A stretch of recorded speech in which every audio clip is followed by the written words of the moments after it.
Welcome to the Back Row Fantasy Show with your hosts, Jeremy Barker, Aaron Arms, and Chad Niddle.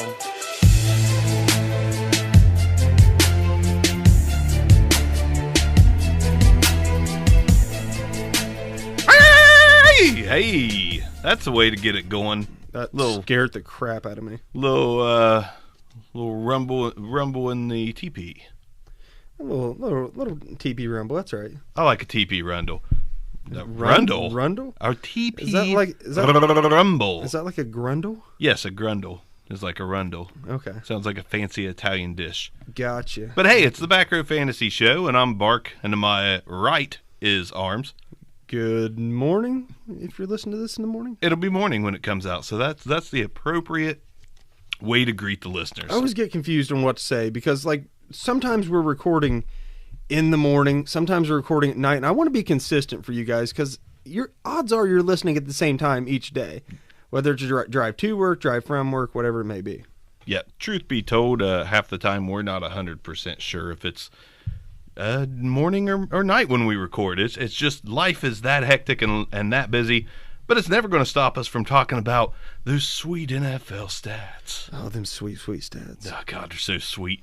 And by the way, if you would like to get some sweet NFL stats, we'll have a promo code for you soon from our newest sponsor, StatRoute.com. It is the sweetest way to get stats. We'll talk more about that in the coming weeks. But Arms, it is week 5. And we are wanting to bring some hot fire to you without Niddle. To be honest, we don't know where he's at. He is MIA. Straight MIA. I'm like, what the heck, Chad? I expect in a matter of days to see my wife watching Investigative Discovery, and it cut to Chad Niddle, 30-some years old from Jackson County, Ohio, was taking a walk when disaster struck. Dun dun. Next on Missing Bankers. On Eye on Discovery. Yeah. So he's legitly MIA. We hope he's okay, but the show must go on. It must. It must. Arms, do you want to start out with some music? Or no, I'm just kidding. Hey, I didn't get to add my take on last episode's argument between you and Nit on Earl Thomas, which was fantastic to listen back over because it was just glorious hearing some arguing to music. Like it was just a lot of fun. I'm gonna be honest with you, it was pretty funny. Like I was a little fired up as you were. So was Nit. As you were playing the music, I'm like, I don't want to hear the music. I want Chad to know that he's wrong. Right. And I'm sorry that kind of broke up in my ears. If that went too loud for you guys, I apologize. He got angry. But man, I was fired up. Chad was fired up, and Barker's over trying to make light of it and play little snippets of music. Right. And, Chad was even getting kind of close to me face to face. Like, Barker, Earl Thomas. I'm like, dude, I haven't gave my opinion at all. I'm just sitting here enjoying. But I'm going to give my opinion real quick. I actually side with Chad on that. Earl Thomas, we don't have to get back into it. No, here's what I'm But you both made good points. But he shouldn't have flipped off his team. Oh, yeah, it was terrible. My thought is he got injured. He wanted an extension. He wanted an extension or traded. They're like, no, we're not going to extend you. Right. But you're 3 years removed from being defensive MVP of the league. You're not going to extend him. Okay, whatever. But man, they just disrespected him, and then he goes out, still plays, and he gets hurt, and that's tragic. It is. And there, like I said, there's good points to both sides. I just, I kind of can't condone his behavior at the moment. It's a little radical. I can't either, but I think that he found an opportunity to put a nail in the coffin on his way out of it. Oh, he did it. He definitely did it. He will not be playing Seahawks football anytime soon. And to that, Earl Thomas, we say congratulations. Yeah. He no working no more. He no working no more. Pete Carroll just about no work here either. Yeah. I'm not even going to go into it. I was never a Pete Carroll fan. Even when they won, it's like a little bit of it he built, a little bit of it he did. But he had character issues at USC with some of his players. And, man, I mean, knowing what, the Reggie Bush situation and everything, come on, man. You just expected him to let those players gravitate towards him because quote unquote, let the inmates run the asylum, so to speak. Right, and that's the last thing I'll add before we move on to this week's games. Like, that's what I used to like about Pete Carroll. Not that the inmates ran the asylum, but that he gave all inmates a chance to start. Like, rookies weren't put on the back burner for veterans. He literally let every position play it out, and the person who looked the best in camp and in preseason was starting. I mean, they traded to get Matt Flynn, and they let, a third rounder in Russell Wilson? Yeah. Who was drafted to be their backup. They let him start. Right? He beat him out in camp. Like, no draft capital involved or free agent capital involved in the early Pete Carroll years, and I still believe it's that way, but it is no longer. I can't say the start decisions are no longer working. It's just the players running the whole thing. Like, they do what they want. It's a mess. I'm sure they argue all the time because they do what they want. And, it's a mess. Get the broom. It's a mess. Yeah, I love that movie. Anyways, week 5. We're not going to go into every game with a full in-depth analysis. We're going to keep it fantasy for you because everybody loves a fantasy. Absolutely. But I will run through the gauntlet here. We got the Broncos versus the Jets, Packers versus the Lions, the Giants face the Panthers, Titans Bills, Falcons Steelers, shootout written all over that one. Yeah. Ravens Browns should be a good one. Dolphins Bengals, I expect the Dolphins to continue sinking rather than swimming. Jaguars and the Chiefs should be a good one. Raiders Chargers, always a good. AFC West battles are always good. Vikings Eagles, Rams Seahawks, Cardinals Niners, Texans Cowboys, and Redskins Saints. There's a lot of interesting matchups, and then there's a lot of matchups I'm not feeling this week for fantasy, but we'll see who we are feeling. Arms, are you feeling we can start out? Do you have a top 3 QBs or maybe QBs under the radar, or just guys you like this week? Well, as far as under the radar, I know this is one of them that you're going to be a fan of, but just for the shootout aspect of it, I do like Alex Smith. Ton of yards? No, probably not, but Alex Smith's the ultimate check down guy. Look for there to be, some broken out there plays, slants into the end zone, and come away with a couple touchdowns. He hasn't really had a great year thus far, but I like for him to have a little bit of a bounce back opportunity. Yeah, I'm with you on Alex Smith. I actually like him. The reason I like him is a little different, but Alex Smith is one of my favorite plays this week because he's a little under the radar. You might be able to pick him up if you've got a quarterback on bye weeks and redraft, but they're facing the Saints, and the Saints' offense is rather hot right now, meaning Alex Smith technically, and some weeks we get this wrong, but Alex Smith should technically be playing from behind and hitting his receivers and tight ends left and right. Jordan Reed should have a good one. Crowder should have a good one. Chris Thompson should have a good one. Just playing from behind. There's going to be a lot of garbage time stats in this one, I think. Yeah, I mean, he doesn't need to put the ball 50 yards downfield, but he might have to. Or 35, which I think is his range. But he might have to. And, hey, I expect it to be a fairly high-scoring game. Go with your number 2, Mr. Barker. Alex Smith was in there. I don't have him ranked as far as numbers go, but just 3 guys under the radar that I like. He's not that much under the radar. We've talked about him being a top quarterback in the league now, but Jared Goff, I don't think people are still giving him, top 3 play status yet. I think it's coming. But he's not just a under-the-radar guy. I think Goff is just going to keep it rolling. If you have 2 quarterbacks and not sure who to start because they're both good ones, I go with Goff this week. I don't go against him until he gives us a reason not to. He looks elite. I'm going to go way off the rails on this one, though. I think Goff's going to be fine because his value's climbing. Okay, I got offered Russell Wilson plus for Goff in the league the other day. Accepted it, broke their arm to get it. Yes, oh my gosh, thank you so much for making this trade. Russell Wilson's a year removed from being the best quarterback in fantasy. But my next man up, it based more on the matchup that's going to take place. But I like the shot of Josh Allen having a little bit of a bounce back game. Really? Yeah, playing the Titans. That's not really that great of a defense at this point. We've seen it before. He's got apparently a little more mobility than we realized. Yeah, definitely. I didn't know that. I don't even think he ran at his at the Combine or his pro day. It didn't need to, but a little bit more mobile. So get you a little bit on the ground. I'm not expecting 50 yards on the ground. I'm not expecting 2 touchdowns on the ground. But I am expecting him to, get a couple passes into the end zone. To who? I have no freaking clue. Like, I legitimately have no idea who's going to throw him to, because I don't like any of their receivers. And, I've got to start Kelvin Benjamin in one of my leagues, and it's a 32-teamer. So right. just to clarify, I'm not that bad at drafting. But I like for him to, find a couple guys open, come away with 2 touchdowns in this game as well. Phillip Rivers is another guy. He rounds out my 3 that may be flying a little bit under the radar. But, man, AFC West matchups are always good.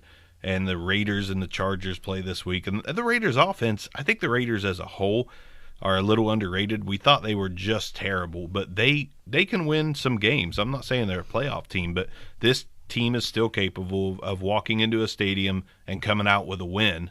Just they're competitive. So I expect Rivers to be throwing the ball a ton, and that'll transition me to a wide receiver that everybody's kind of down on right now. If you can go buy Keenan Allen, I know Arms is going to disagree, but if you can go buy Keenan Allen right now at a discount, just like you can Odell Beckham in this crazy fantasy world, go get him. Go get Allen. Go get Beckham. Quit being afraid. They're lacking the touchdowns, but the receptions are there. Go get these guys. I have faith that both of them will finish in the top 10. I still have faith that Odell Beckham Jr. is going to be a top 5 receiver. It hasn't shown it yet. And that team, the Giants, of course, have to gel a little bit more. But Allen, that's just an explosive offense all around. And Williams is starting to draw more and more of the primary coverage with as good as he's doing. So that definitely. Last week was kind of a dud for him. So yeah. I feel Keenan Allen coming back. I agree, and particularly in a PPR league, he's going to end up finishing out the year with some monster games. Definitely agree there. Go ahead. The other, my third guy I've got out there that nobody loves him. Nobody's ever loved having him on their team. But Andy Dalton, putting together a pretty decent year so far, playing the Dolphins. Guys, they've had some good games, but that's not a great Dolphins defense. There's some liabilities out there in the defensive backfield. Dalton's receivers, they're real. AJ Green is showing the talent that he had for years and years and years. He's had a good year so far, and then Tyler Boyd showing up. Tyler Boyd is just looking like an absolute PPR monster in particular. Lacks a little bit on the touchdown side, but if you're getting 10 or 11 catches and around 100 yards, that is great production. And put both of them out there, you're looking at probably 3 to 4 touchdowns realistically for Andy Dalton this week. I kind of like that one as well.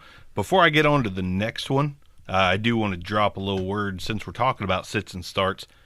Squad QL can help you with your sits and starts this weekend because they will suggest, based on your lineup, your bench, and your roster, your starters and your bench, plus what's on the waiver wire, they will help you to pick your starting lineup this weekend. So here's a quick word from them, and we'll get back to the picks. Hey, it's Bark from the back row, and I have a question for you. Do you want an unfair advantage to dominate your fantasy football league?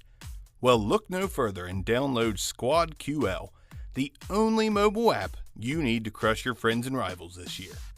Squad QL recommends the best starting lineup for each week based on your starters, bench players, and free agent pool. You may ask, how does Squad QL actually do this? Well, the app connects directly with your Yahoo, ESPN, and CBS leagues, pulling in your actual roster and your league scoring system. The app also provides waiver recommendations and player rankings each week, all based on your league's settings. Squad QL truly is your go-to app for this fantasy football season. So head to squadql.com to download Squad QL, your all-in-one fantasy football secretary.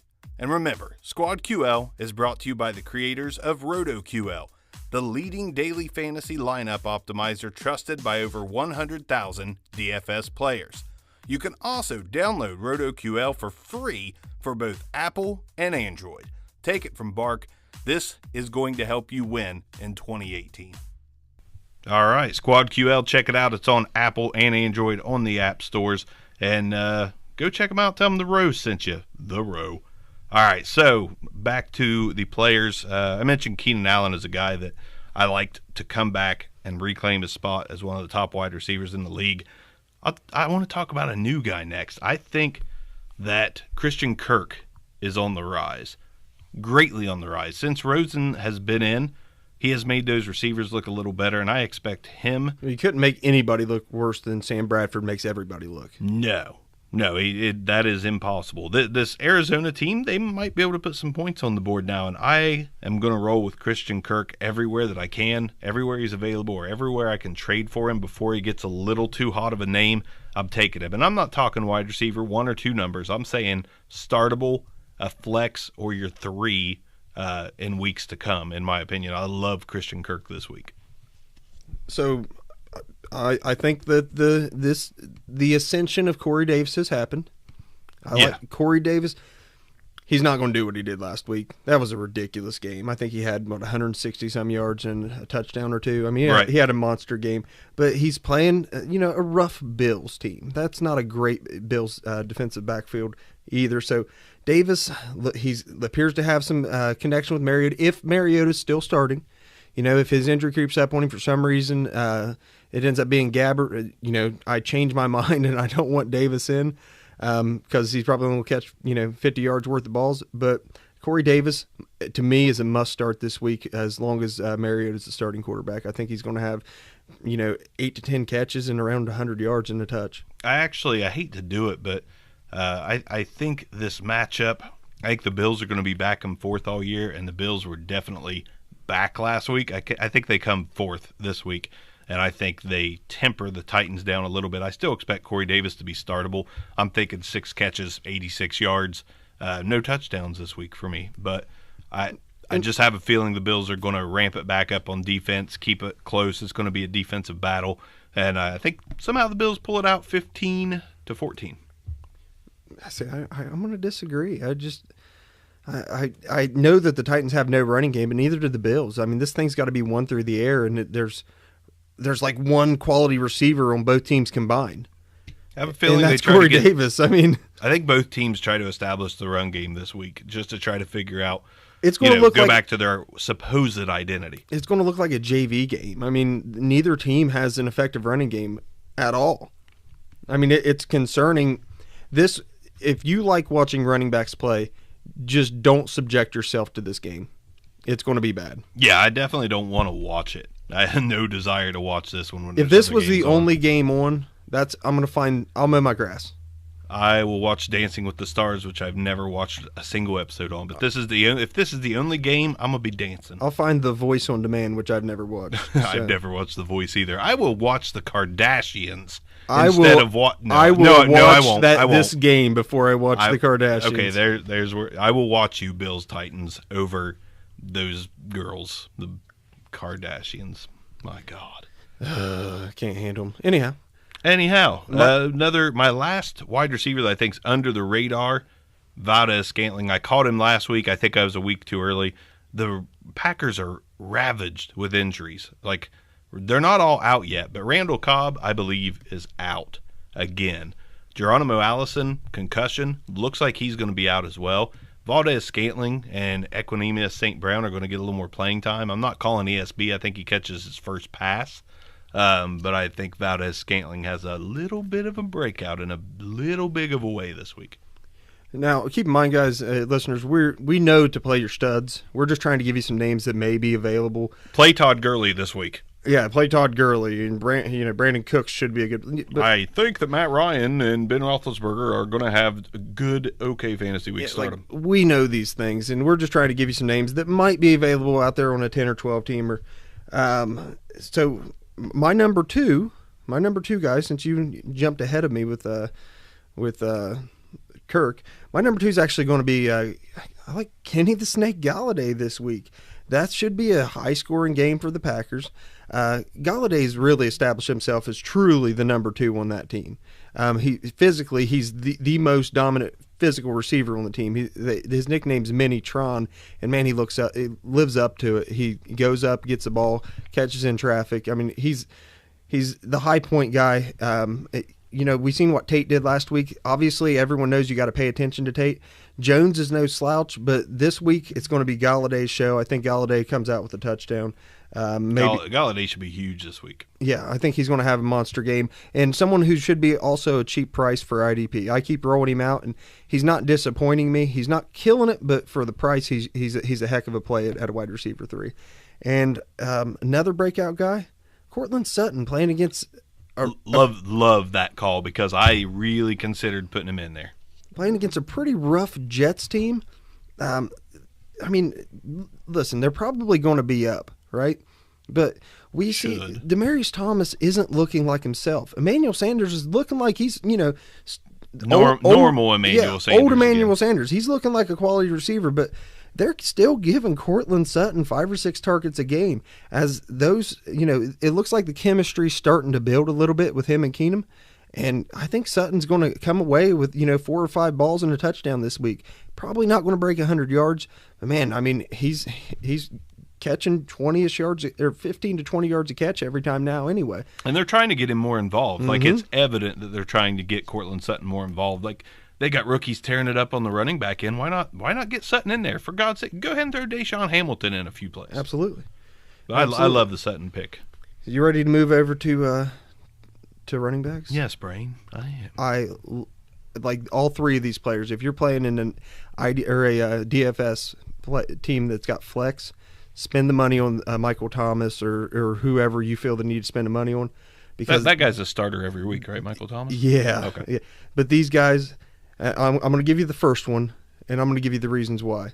The first one is if he plays, Matt Breida. Playing against an abysmal Arizona team. This season, they allowed AP to get 96 yards. The Rams only had 90, but they were up 34 points in virtually a snap of a finger. Like, they were just doing whatever they wanted. I mean, everyone on the team had a good game that week. Ended up finish out the game with Malcolm Brown, their backup running back, but the Rams still had 90 on them. The Bears had 122 as a team on the ground against them. Mike Davis. So these are consecutive weeks, 96, 90, 122. Mike Davis has 101 yards on the ground. Breida's already had a big game this year. He's going to have another one if he ends up starting against Arizona. He's going to have a nice game.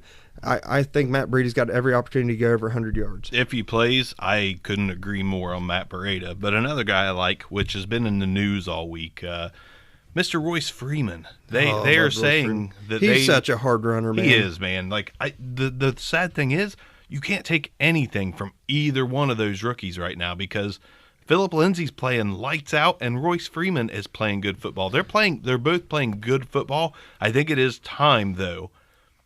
I want to say give them both more carries because Case Keenum has not been very good. That's what I was going to say. If that team had what I don't think Case Keenum's a high quality quarterback. I just apparently he's not. If they had a high quality quarterback with what their running backs are doing on the ground and the quality of receivers that they've got, that would be a very dangerous team right now.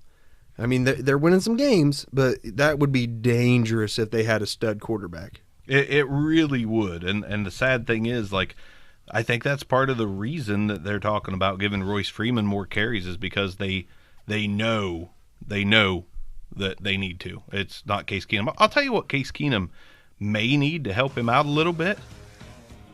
Just maybe it'll spring him back to life, you think? I don't know what song this is, but I'm digging it. It's clean. It's cold. Now that's what I call high-quality H2O. He might need some high-quality H2O to get going. Case Keenum might. I don't know if it'll help. I think he should try it. A little high-quality H2O. Get some water in you. Gatorade sucks, Case. Drink some water. Well, I'm with you. Speaking of hard runners, you like Royce Freeman? The other really hard running rookie running back that's out there right now, Kerryon Johnson. He's playing a rough Packers defense. That Packers team allowed 139 on the ground to the Bears, 68 to a really bad Vikings running back core because Dalvin has not looked like what everyone expected Dalvin to be. AP got 120 and 2 touchdowns. What is Kerryon Johnson going to do this week? I think that he's taking the lead far and away in that backfield. I think he is taking the lead, but I think we're going to see another line relative to 14 and 65. I don't think we're going to get a breakout. To me, Packers-Lions is the makings of a shootout, like Packers-Lions typically is. So I've got to go with Kerryon getting a halftime.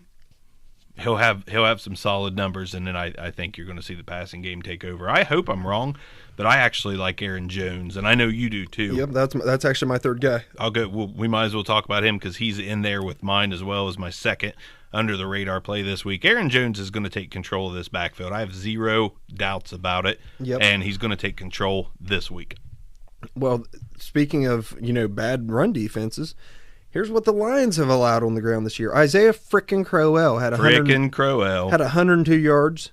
Breida had 138. The Pats backfield with Sony Michel's first game had 87 yards, and Zeke just ate them alive for 152. Aaron Jones, is he the quality of a Zeke? No. But is he the quality of a Matt Breida? Absolutely. Yeah. Should we go ahead and start saying, Isaiah Crowell, shoot? Give him the Blake Bortles designation. Bortles is a much better player than he is at their respective positions. Crowell, basically in his fully acclimated game. I mean, you can kind of throw out game one for most players, especially if they're coming off of an injury or suspension. Yeah, he put up Nick Chubb numbers in that game. Previous to last week, last week he had 11 for 65 and a touchdown. Running all over the Bills, so to speak. I mean, that's not huge numbers, but great yards per carry. He's the more explosive, and I like Jamal Williams. I always did, but Jones is clearly the more explosive of the two. And, I mean, this is just a matchup ripe for running back production. If you want to, once again, you want to watch running backs put up some yards, I think that Detroit and Green Bay is going to be a heck of a game to watch. I agree. And speaking of games to watch, that Falcons-Steelers game that has the makings of a shootout, I'm actually going to recommend that you pick back up on James Conner this week. I think James Conner is going to have a turnaround week, and I think it's going to be mostly through the air. I think James Conner is going to give you 15 fantasy points at a minimum this week, and I think we need to quit being afraid to play him. Truth be told, he has not been great as a rusher, but he has been okay for fantasy regardless of the numbers he's putting up per carry. So he's a guy that I like in this game to catch a lot of balls out of the backfield to try to grind out some first downs in the air. I'm with you. I mean, he's shown that he has the ability, and particularly whenever it's going to be a high-scoring affair, Big Ben does like to kick it out to the running backs. Why not have James Conner have a solid game, especially in PPR? Right. I'm going to give a bonus just because everybody's down on him. David Johnson also still quality. And I think with Rosen in at quarterback, his usage is just going to uptick a little bit each week. I like David Johnson a ton this week. I'm with you. He's one of your studs. You should play him no matter what he's done the first 4 games of the season. It's 4 games, folks. People are freaking out about Odell, David Johnson, Odell. Don't freak out. It's week 4, man. I mean, it's 5 now, but go buy these guys. Oh, yeah. I mean, don't be afraid. There's a reason that they are the number 1, 2, or 3 at their position. Usually, like Johnson, whenever he finished the one season, he was number 1. Yeah. Odell's perennial top 3. Guys, they're going to be fine. Maybe I'm wrong, but I highly doubt it. I don't know if you have any, but I have 3 tight ends, one of which I love. But I'll go ahead and kick them off. This week, you're going to want to add off waivers if you can. Or if you already traded for him for next to nothing, kudos to you. Tyler Boyd and A.J. Green, I don't believe, can put up those kind of numbers together forever. I think they're going to be great. They're still going to be fine. You're going to get good numbers out of both of them. But simultaneously, I'm not so sure. I think that C.J. Uzomah is going to be Uzma. I'm sorry. Is going to be one heck of a pickup for your team. With the tight end landscape the way it is, Uzma has showed very well in limited opportunity, and now he's got that opportunity. I don't think Tyler Kroft is going to be a part of the equation. Get you some Uzma. I tend to agree. We were just talking about a shootout. How about Vance McDonald? I mean, the guy's stiff arm's so brutal that he puts people on the IR.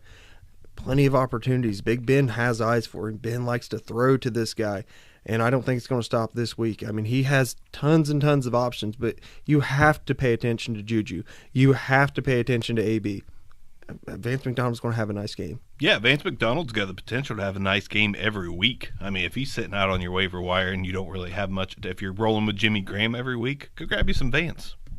That's funny because I'm going to say that I think I like Jimmy Graham is actually having a decent week this week. He's always possibly going to have a good week. It's just, and listen, I don't know. I am straight up down on Jimmy Graham. I'm not a huge fan, but at the end of the day, like he's getting the targets that I wasn't expecting. So it's been 4, 8, 7, 6. He's got 1 touchdown in that time span, but nothing special, 170 yards. But I like Jimmy Graham to, in a game that's probably going to be pretty close. I like Jimmy Graham to actually come down with a touchdown. And as we said last week, a touchdown for a tight end, you're top 10. Oh, yeah, instant. And how about Ebron last night? We didn't even touch on that game yet, but Ebron, Colts lost. But as far as the best receiving option when T.Y. Hilton is out, bar none, in Indy, it's Eric Ebron. You mean Naheem Hines? No, Ebron. Dude, Naheem Hines is good. Looked pretty solid last night. Not on the ground as much. I mean, he had his moments. Yeah, but Alvin Kamara's not typically that solid on the ground either. And I'm not saying they're the same type of player, but daggone, Naheem Hines, still someone you could probably get for cheap. If you've got a player out there, now thinking, a redraft league, if you've got someone out there who's injured or, you've got AP and someone's got Naheem Hines, make that trade. Go after Naheem Hines to be as your running back too, because I think he's going to have a good year, particularly from a PPR standpoint. Can't argue with that because I played him as my RB2 last night. So, yeah, I like Naheem Hines as well, but man, Ebron was tearing it up. Patriots look like the Patriots again, unfortunately. I hate to even talk about him. Josh Gordon had a touchdown, looked okay. Edelman was back, PPR relevant from the get-go, made Tom Brady look a lot better than he has from the get-go. Hate the Patriots. That's all I got to talk about. You want to add anything about that game before we move on? Sony Michel's arrived. Yeah, Sony Michel is an every week start. And it's he's official. Right around 100 yards and, quite possibly a touchdown or two. And he's going to get the volume. I mean, this is 2 games in a row. First-round draft pick. The Patriots have won convincingly 2 games in a row. Well, you gave Sony Michel. I was going to say, what's the difference maker? There's the difference. It's Sony Michel being in the game. Yeah, you're keeping defensive backfields honest now with Tom Brady. Like, Tom Brady's he's no longer scary. The Patriots suck this year. Okay, well, we're going to run the ball at you and get you just enough off guard to where Brady's just going to pick you apart, and that's what they're going to do all season, unfortunately. God, I hate them. Me too. I hate them bad. So bad. So bad. My last tight end that I'm going to talk about, I think he's got bad hands. I'm just going to go ahead and tell you. He don't know what to do with them. He's got bad hands. He has no idea what to do with them. But my God, they just keep targeting. 3 out of the 4 weeks, David Njoku's had 7 targets. And that's painful. You love Njoku. I do. But it's painful. It's true. Last week, he brought down 5 of them. Yeah, he dropped one that went right into his hands. But Baker Mayfield is a difference maker at quarterback. Baker Mayfield is going to find him open, and he's going to come down with 5 or 6 catches again, and that's going to be good enough for top 10 production again. Absolutely. I can't help but agree. 2 guys I like. I'm not going to go in depth about them because I'm not calling breakouts here. But Jeff Heuerman and Ricky Seals-Jones are startable this week, in my opinion. Jake Butt out with the ACL tear. Sad, but true. Heuerman was a guy that was battling for the starting position anyways, and I think Butt was going to be a good one. So with him going out, I think Heuerman's very serviceable. I don't think he's going to be a bad tight end by any stretch of the imagination. I think he's going to be startable if you pick your matchups. I like Heuerman in this matchup tomorrow. I mean, if you go back and look at Case Keenum's history, like he liked to throw to a tight end very similar to Heuerman and Kyle Rudolph. And Heuerman's going to run that Case Keenum range of 1 to 4 yards, and it's just going to be magic for Heuerman. He's going to have 28 receptions for 47 yards in this game Sunday. Man, I mean, other than the receptions, that's almost Austin Hooper-like numbers. Oh, yeah, he's getting close. I think you could look at Heuerman as the next Austin Hooper this season. I would rather have Heuerman than Austin Hooper. I actually would too. I think Hooper's hot garbage. Sad but true. Before we get on to some IDP and also guys that we don't like this week, we're going to go ahead and give you some MyBookie information. If you use the code ROW25 at mybookie.com, you're going to get every dollar for dollar matched plus $25. All you got to do is go sign up and use row 25. Here's a word from them, and we'll get right back at it. You know, ever since I started this podcast, people have been asking me for advice. Usually it's what team to bet on this week. The truth is, I don't know who's going to win. But if you think you know, you got to check out MyBookie.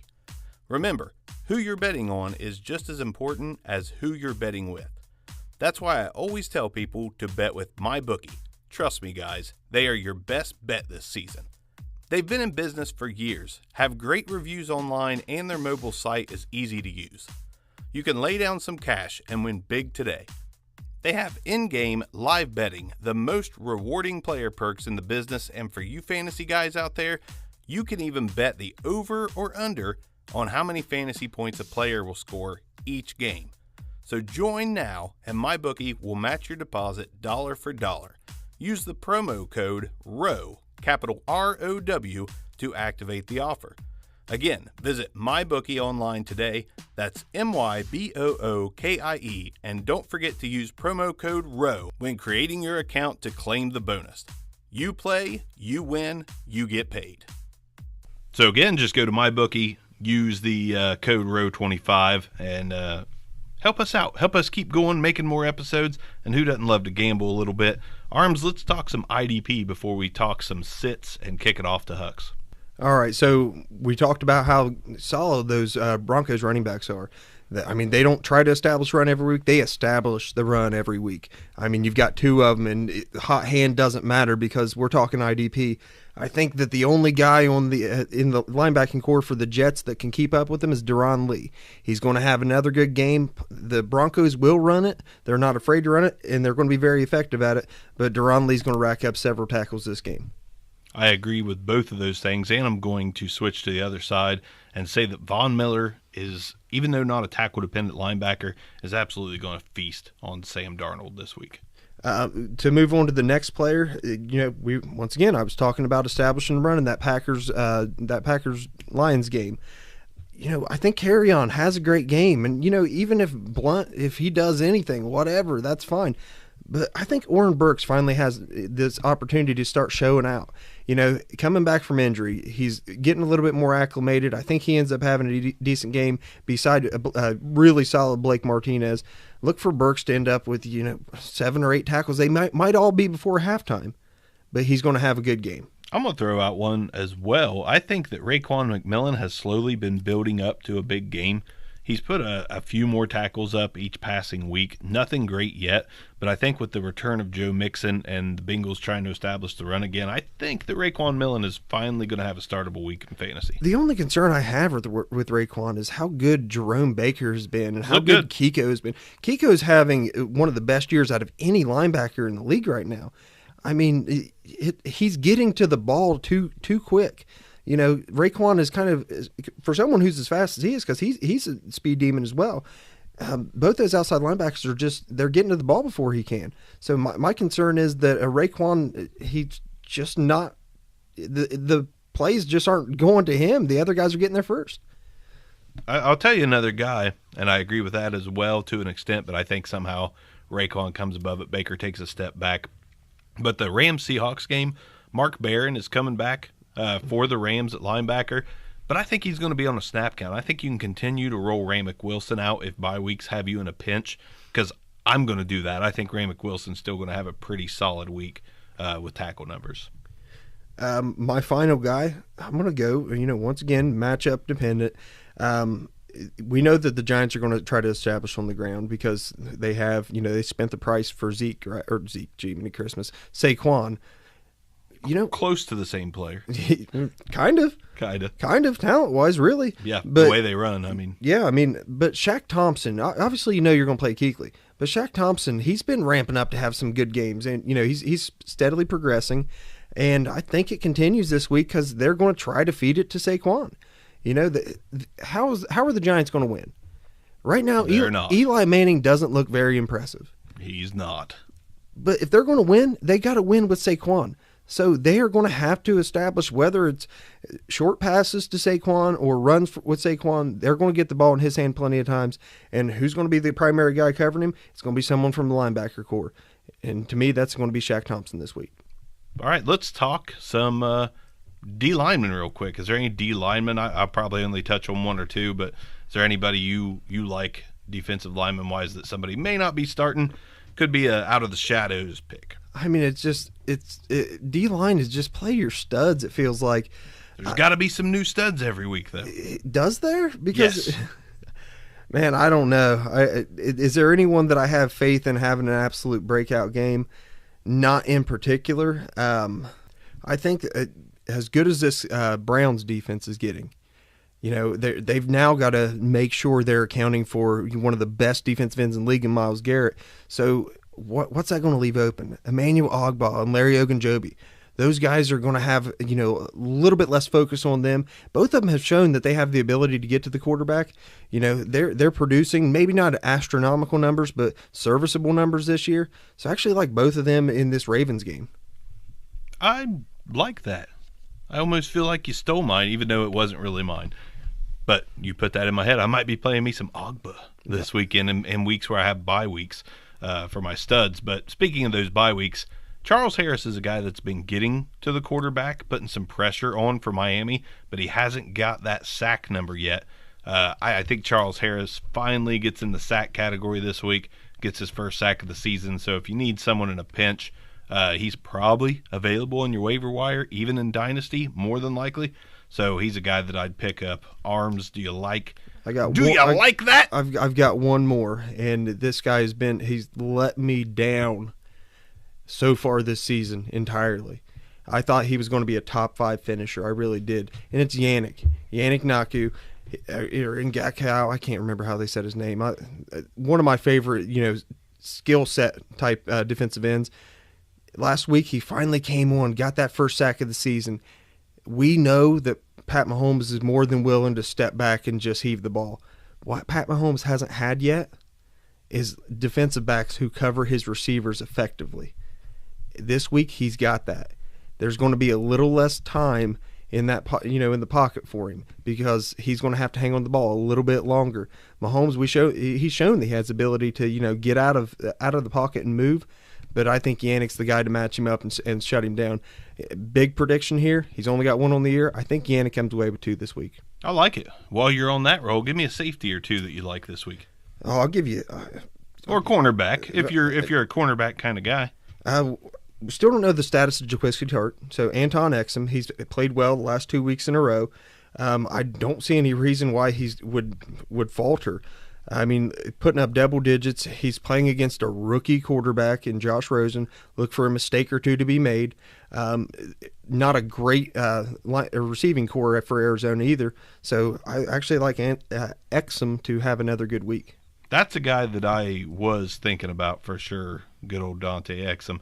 But a guy I love this week in a game he's sure to at least get opportunity. We've talked about him before, but Ronnie Harrison in Jacksonville, he's facing the one and only Patty Ice, who I think is going to really catch the Jags off guard. I think he's going to be just fine against that elite Jags defense. I think he gets back to his multiple touchdown ways and throws 3 to 4 touchdowns in this one. And I think Ronnie Harrison is going to be plenty busy tackling receivers and tight ends all over the field. I love Ronnie Harrison this week as a bye-week fill-in. I think both of them are going to be okay. Next player I've got up had a decent game last week, and that's Minka. He's earning his spot. There was an injury, but what did he do? He showed that he's worthy to be on the field. So Minka, with that really solid receiving core for the Bengals, they're going to be targeting players. Who better to target than the rookie? Why not target the rookie? So Tyler Boyd catching 10 or 11 balls, Minka with 10 or 11 tackles. I like it. Reversing it, since we're on the IDP side, we'll just work our way back up. Guys, I'm sitting this week, and I'm not going to go through big lists of them, but Before you go on that, I will tell you 2 more I like. DeMonte Kazee, the Atlanta safety, and Derwin James. I like both of them to have decent weeks again. They've been doing it last couple weeks as well. Sorry. No, you're good. But Marcus May, I think you can sit him. He came back, had a good week for the Jets, but like we talked about earlier, the Broncos, Freeman and Lindsey are going to get more carries, in my opinion.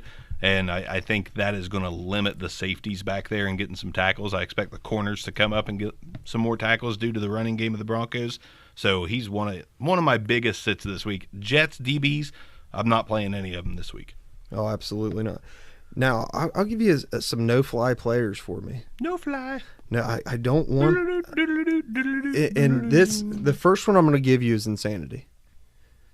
Patrick Mahomes.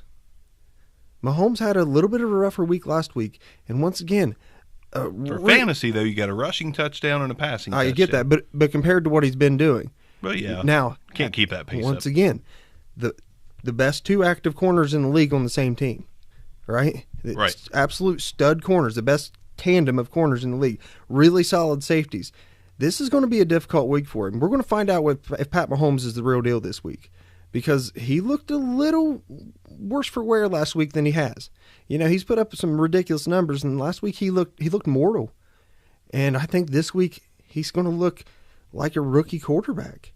I mean, maybe he gets 2 touchdowns, but to me that's probably his ceiling this week. In DFS, I stay away from Pat Mahomes this week entirely. Something a lot of other podcasts have been saying this word. I'm going to say it too, and this is why I think that Pat Mahomes is going to be just fine this week, because he is the truth. Okay. Patty Mahomes is the truth. He's MVP of the league so far. The truth. But I don't even want to call him Patty Ice anymore. He's going to be Patty the Truth Mahomes. I'm just saying, you're going to be disappointed if you spend your DFS budget to get Pat Mahomes.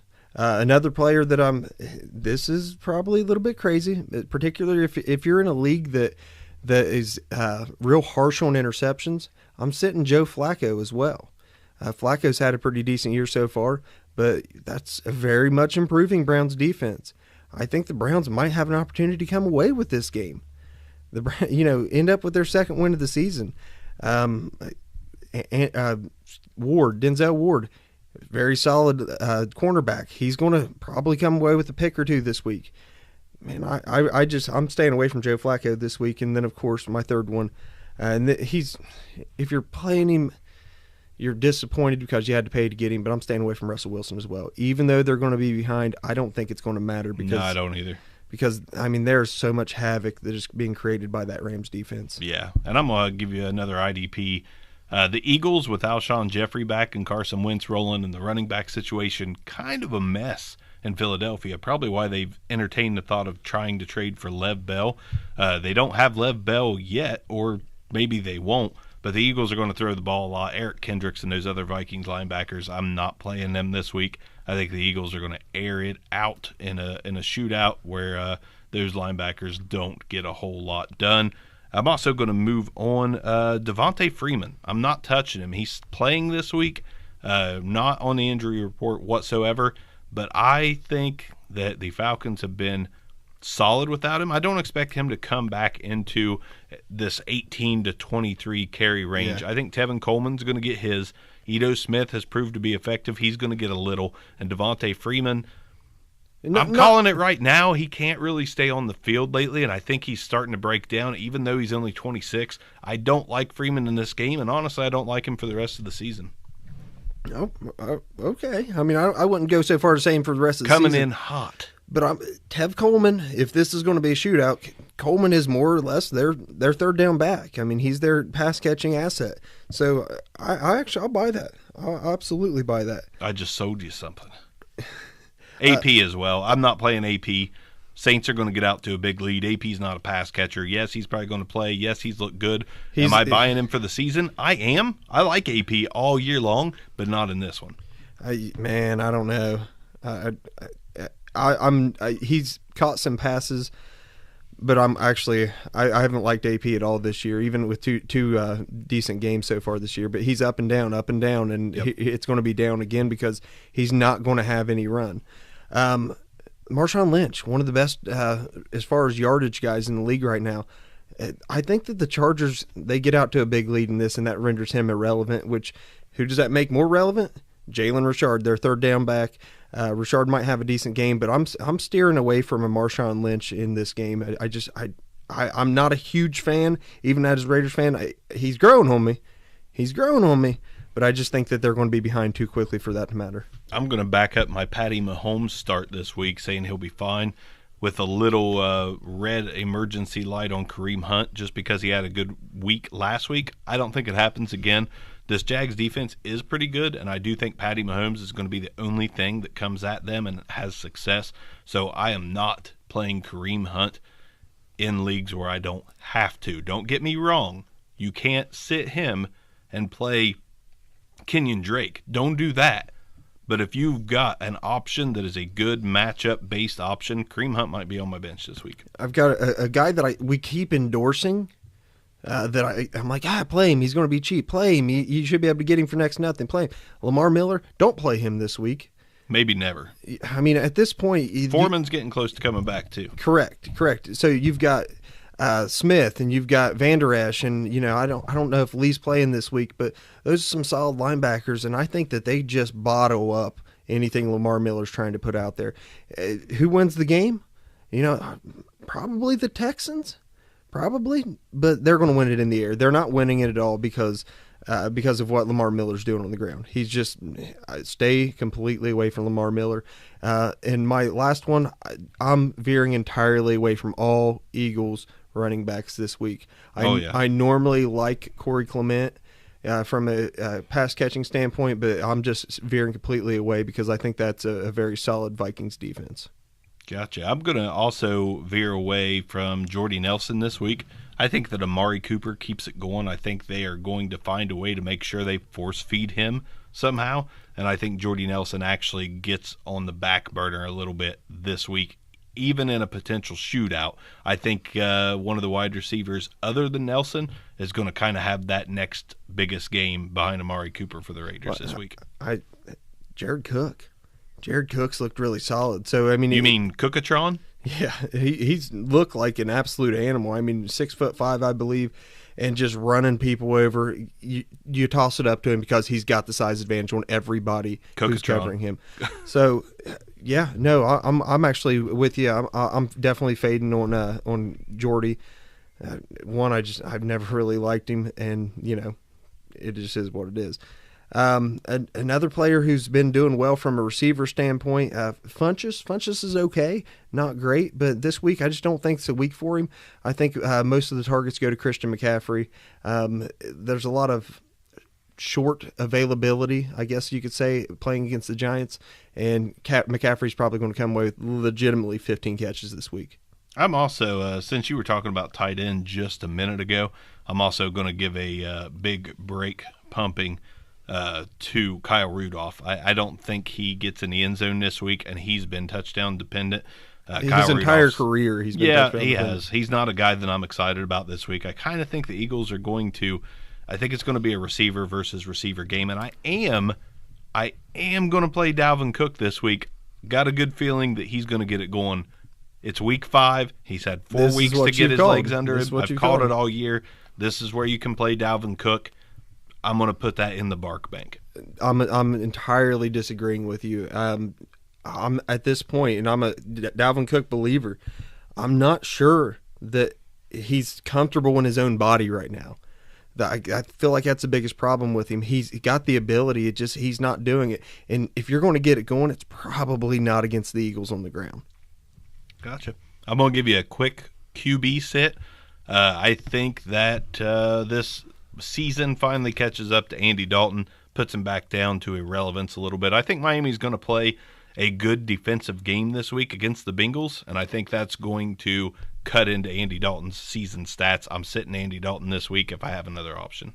Gotcha. So you want to go down the game list, call our winners and losers? Let's do it. Broncos, Jets tomorrow, Arms. Who you got?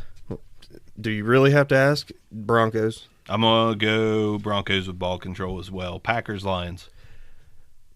Give me the Lions. I'm with you. Because I think they have the superior talent.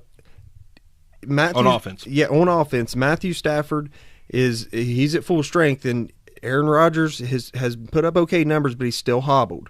So I'm going to go with the Lions. Yeah, I think that Aaron Jones is going to have quite a good game, and I like the Packers to keep this one close. But I'm going to go Lions as well on that one. I really like the progression, I think it's only going to be a matter of time before that team gets going, and I think the Lions are going to eke one out this week. Giants-Panthers, Arms.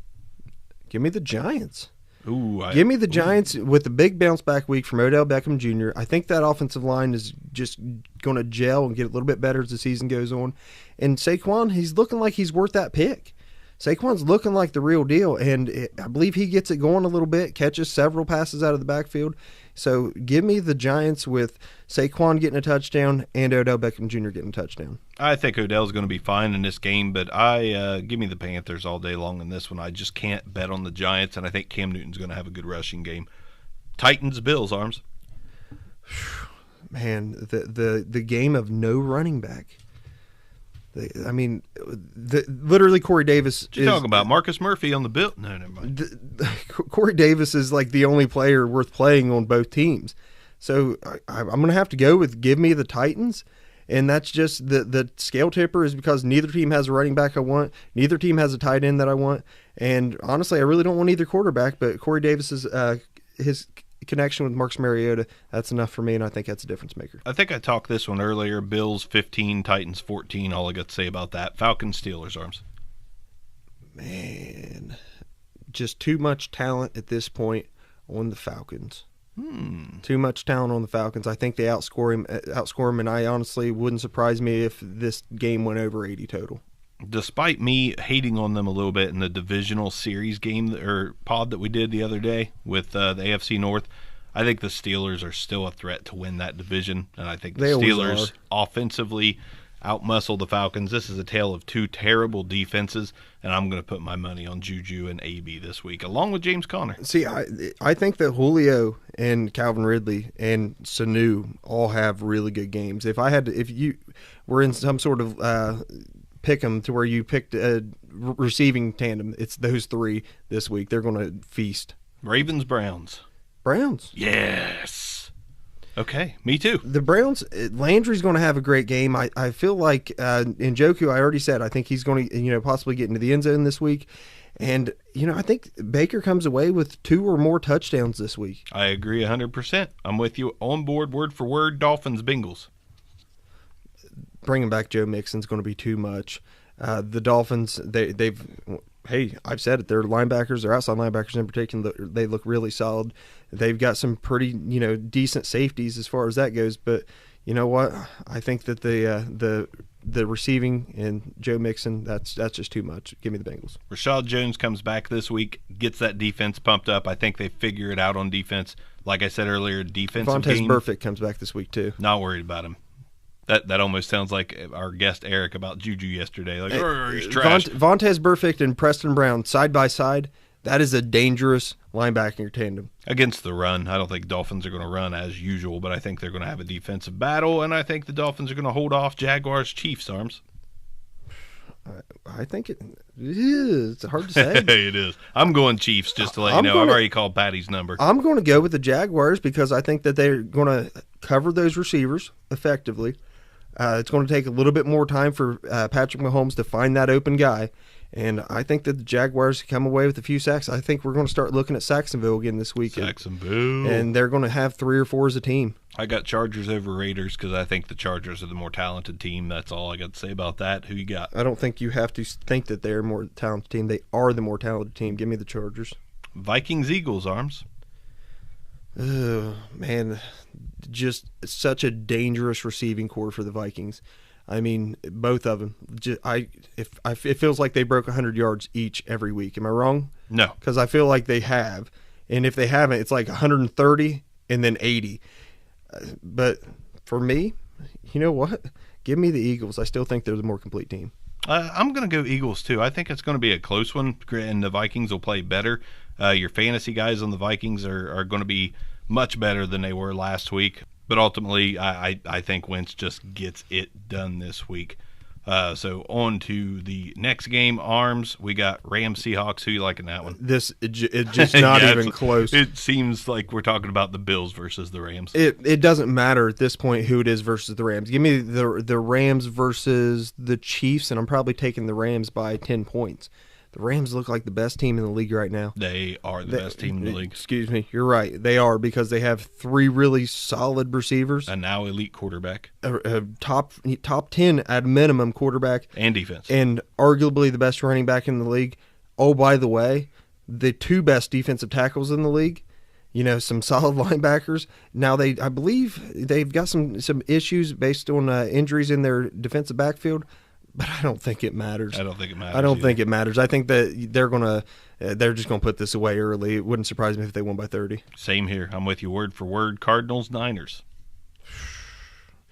I mean, Kyle Shanahan's offense, can Beathard do it? No, I think he can. No, this is Rosen's first win. I think Rosen has his best game, even though he's only started 1. I think he improves on last week's performance, but I like Beathard to Kittle and Beretta if he plays. I like that trio of fantasy production. I like the Niners in this one. Cowboys, Texans, Battle of Texas. Here's what we're going to see. Zeke is going to get 120-plus yards and a touchdown, and the Texans are going to win. Okay, it's counterintuitive for someone to put up that number, but they keep doing it. Yeah, I'm with you on that one. Actually, 100% as well. I think that Deshaun Watson is going to be just fine that week. This week, I'm sorry. Redskins and Saints. Saints. Yeah, I don't think the Redskins really have a chance. I think they could make it look close. Yes. At the end of the game, only lose by 10, but the score's not as close as the actual game. Mark Ingram's coming back. You've got. Obviously, one of the best, at least the most dynamic running back in the league in Alvin Kamara, and Ingram grinding it out at the end. Both of them playable this week. Obviously, Kamara is, but I think Ingram's also playable for fantasy purposes because he's going to run the ball a ton after the half. I agree. And that's your Week 5 preview, folks. Enjoy your weekend of football. Hopefully the next episode, you got me, Arms, and Nip back. Hopefully he's not on investigative discovery after the episode. He actually did message us just now, and he is okay. I'm glad. Although I'm glad. I kind of like the thought process of maybe Lambert, but I'm just playing, Chad. I'm just playing, Chad. Hey, guys, tune in for our divisional series, though. It seems like they're fun ones to listen to. The last one was way shorter than we anticipated, and not nearly as heated as I thought it'd be. No, but hey, it goes that way sometimes. We're going to leave you with one of the popular things of the show. People are really starting to dig them. Some spending your DFS bucks with Hux. Before you start that, look Hux up on Twitter. Yes. Because he's posting what he's winning. Yes. And last week, I want to say that 4th place was the worst he finished. And that was in a couple thousand people league. I mean, he's winning pretty much all of his, double ups. I mean, Hux he's putting out some great numbers. Take his advice, because at the end of the day, the guy's winning money, and you can too. He's doing it and doing it and doing it well. Hux with your spending your DFS bucks with Hux report is now. Thanks for joining us. Enjoy some Hux, and we are out. Good night. Peace. Hey everyone, this is Brian Hux here with your back row DFS report for week 5. Had a good week 4. A lot of the higher owned chalk plays came through. Seemed like all the favorite plays of last week they hit. And if you had some Mitch Trubisky like I had in a couple lineups, you did pretty good. We're going to go ahead and move along here to start with quarterbacks. List our favorites, our fades, and our value plays. My favorite quarterback this week is Big Ben, which I think he's going to be pretty popular. I'm hoping him being the highest priced quarterback at $6,900. He's not extremely chalk, but at home, great matchup against a banged up Atlanta defense. Their implied total of 30 points. Highest over-under on the week, currently at 58. So expect a shootout. I could see one of those Big Ben type of games of 40 to 50 pass attempts with 4 to 5 touchdowns. I could see that. Kind of similar numbers to the Chiefs game just a couple weeks ago, but I could really see him just putting up 35 to 40 DraftKings point this week. My fade this week, and I don't think he'll have a whole lot of owner percentage, but I'm not playing him, is Marcus Mariota, 6,100. I know people might look at it, him playing Buffalo and the game he had last week against Philly. I mean, the Titans look good. They're 3-1. Should be able to go into Buffalo and beat them. They're the better team, but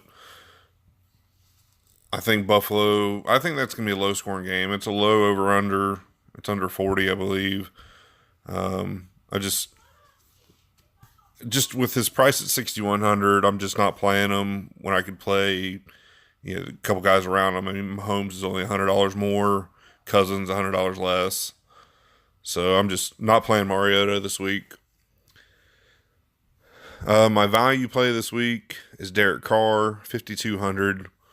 You saw what he could do last week, against Cleveland, over 400 some yards. But another good matchup this week against the Chargers. They're going to have to throw the ball. Their implied total of 24. The over-under on the game is 53. But I definitely like Carr this week. Him and Big Ben are going to be mixed in between my lineups. Majority of my lineups. I'm not even sure which one I'm going to play in cash. Just kind of lineup build and see where I go with the other positions to see if I can spend up to Big Ben. If not, I'm perfectly happy with playing Derek Carr. Let's move on to running back. Well, my favorite running back before injury news that Gio wasn't going to play was David Johnson at 6,300 against the 49ers. Really think this is the week he bust out for 25 to 30 DraftKings points. But with Gio being out, Joe Mixon playing, I really like Joe Mixon this week at 6,900. I would say Mixon and DJ are gonna be in the majority of my lineups together. I don't think I like Gurley this week, but I don't think you need to pay all the way up for him. I don't think you need him this week. Nothing wrong with playing him if you can fit him in, but there's too many other plays I like out there that I'll have very little of Gurley this week. Also, Christian McCaffrey at 8K, I like his matchup. My fade this week is the Falcons running backs. Even with that high over under, with Freeman back, I'm not going to play Freeman or Coleman this week. I'm just not really sure how the workload is. It going to be how it normally is with Freeman getting the bulk of the load and then Coleman just relieving him. So I'm just going to stay away from the Falcons running backs. And my favorite value play is Aaron Jones at 4,300. I really wish they would just give him the job. He's just lights out better than anybody else that runs the ball on that team. At wide receiver, we're moving along pretty quick here. At wide receiver, my favorite wide receiver is Stefon Diggs at 7K. I'm really intrigued by the Philly-Minnesota game. I think it's going to be a high-scoring game. And teams have been able to pass on Philly. And I'll have plenty of Diggs and Thielen. It's actually probably going to be my favorite stack this week. We'll talk about that stacks here in just a bit. My fade this week is Odell Beckham at 8K. Just don't like the matchup against Carolina. And I don't like his quarterback either, which I'm going to stay away from Odell for now. Just too many other receivers around his price that I would much rather play. Julio's just above him. Keenan Allen's right there with him in a great matchup with the Raiders. Then you got Juju is going to be probably the chalk this week. That's who I think is going to be the highest owned receiver is Juju. Julio is probably going to be right up there also. If you want to pay up for Antonio Brown, this could be the week he goes over 100 finally. It's hard to believe that he's gone 4 weeks in a row without hitting the 100-yard mark.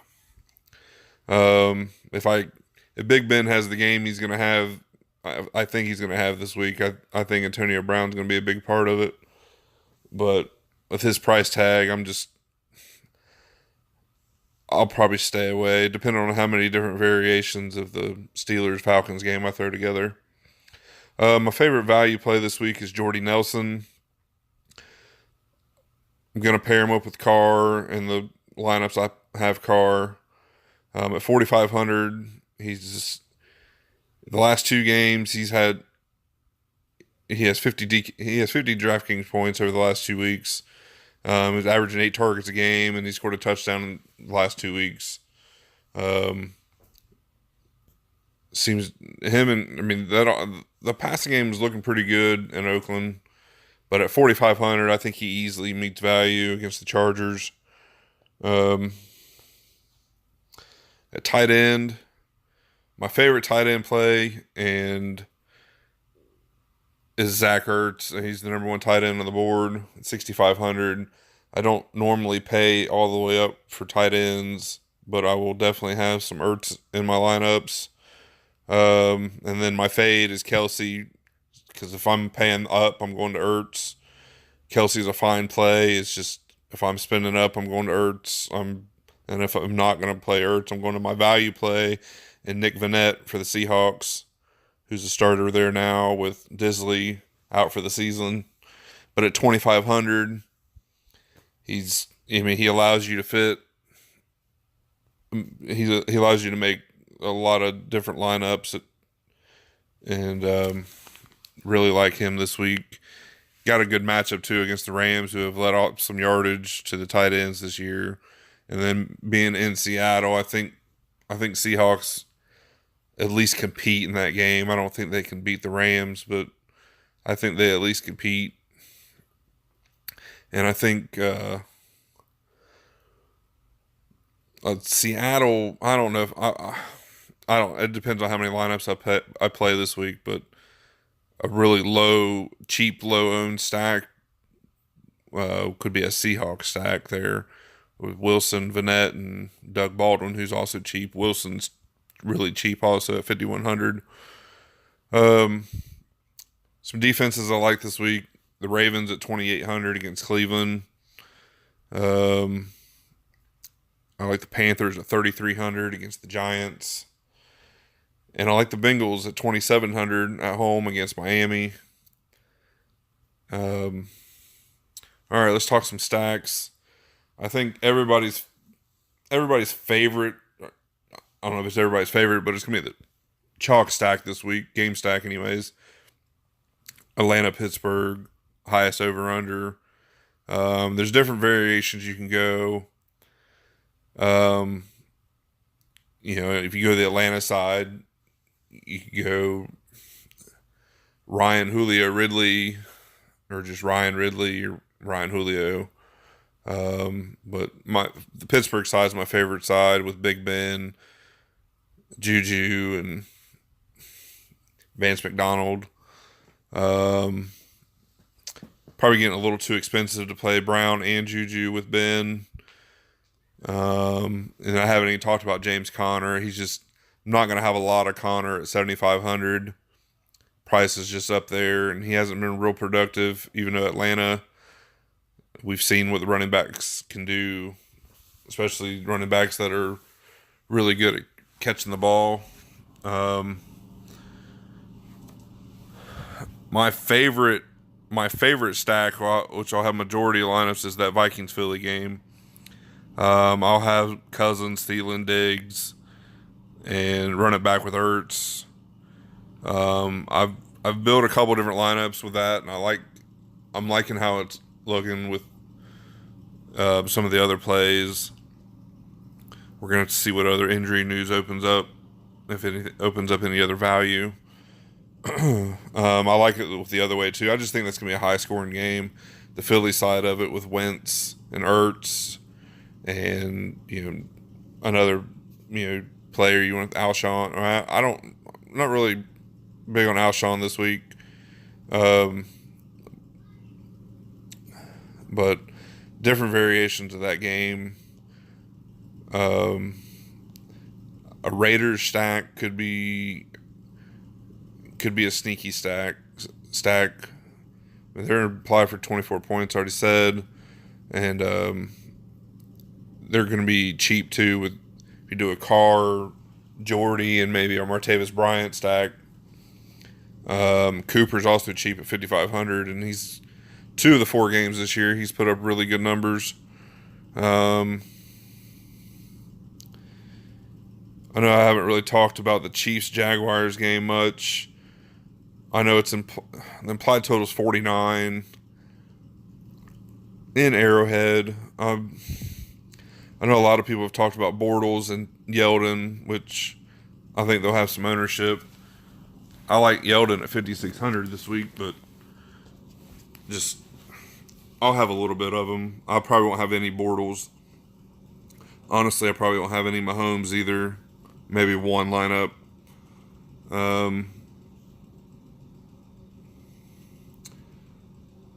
All right, well, that about wraps it up. Keep an eye on the injury news over the weekend. Still some guys that are questionable, especially pay attention to the Packers game to see which receivers are going to be out. Cobb's already ruled out. Allison and Adams are still questionable. But that could open up a ton of value there.